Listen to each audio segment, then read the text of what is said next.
चले कि महाराष्ट्र का मुख्यमंत्री कौन होगा, इस पर अभी भी सस्पेंस बरकरार है। दिल्ली में गुरुवार रात गृह मंत्री अमित शाह के साथ महायुति के तीनों नेताओं की बैठक भी हुई और इस बैठक के बाद भी महाराष्ट्र के मुख्यमंत्री पद को लेकर कोई ऐलान नहीं हो पाया और अभी तक सरकार गठन को लेकर कोई प्रक्रिया भी आगे नहीं बढ़ी है।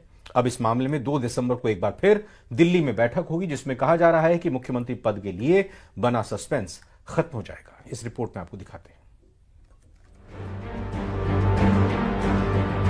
महाराष्ट्र का मुख्यमंत्री कौन होगा, इस पर अभी भी सस्पेंस बरकरार है। दिल्ली में गुरुवार रात गृह मंत्री अमित शाह के साथ महायुति के तीनों नेताओं की बैठक के बाद भी महाराष्ट्र के मुख्यमंत्री पद को लेकर कोई ऐलान नहीं हो पाया है और अभी तक सरकार गठन को लेकर कोई प्रक्रिया भी आगे नहीं बढ़ी है। हालांकि सूत्रों के मुताबिक महाराष्ट्र में बीजेपी का ही मुख्यमंत्री होगा, जबकि शिवसेना और एनसीपी से डिप्टी सीएम होगा।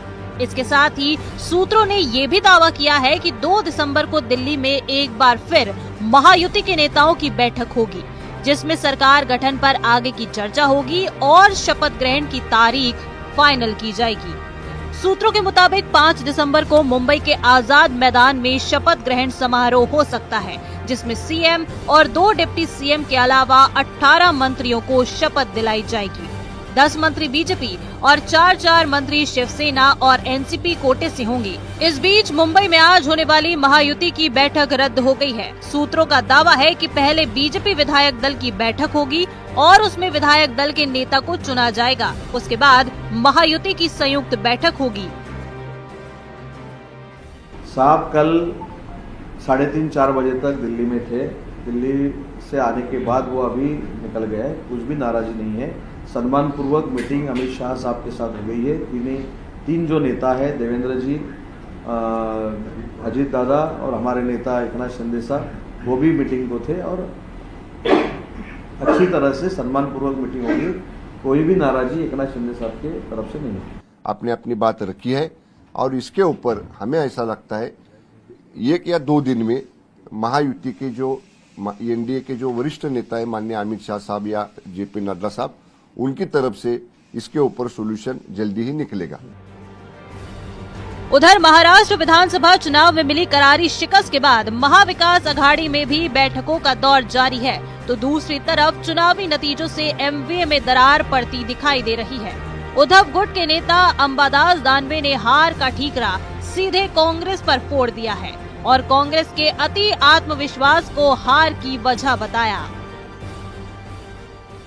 उद्धव ठाकरे साहब का चेहरा घोषित हुआ होता तो उनके द्वारा कोरोना काल के संकट समय में किए गए काम लोगों ने देखे हैं और बहुत सारी चीजें हैं, लेकिन अब कांग्रेस को आत्मचिंतन करना चाहिए कि क्यों वो गलती कर बैठे, क्यों वो नहीं समझ पाए, क्यों वो चेहरा नहीं घोषित कर पाए। महाविनाश अघाड़ी के अंदर सिर्फ और सिर्फ आपसी कलह है। चुनाव के बाद ये गठबंधन टूट चुका है। ये राहुल गांधी की अपरिपक्वता दर्शाता है, जो 80 चुनाव में हार के बाद प्रिसाइसली 88 में वापस से हारे हैं। और महाराष्ट्र विधानसभा चुनाव के बाद भी महाराष्ट्र की राजनीति में थ्रिलर जारी है।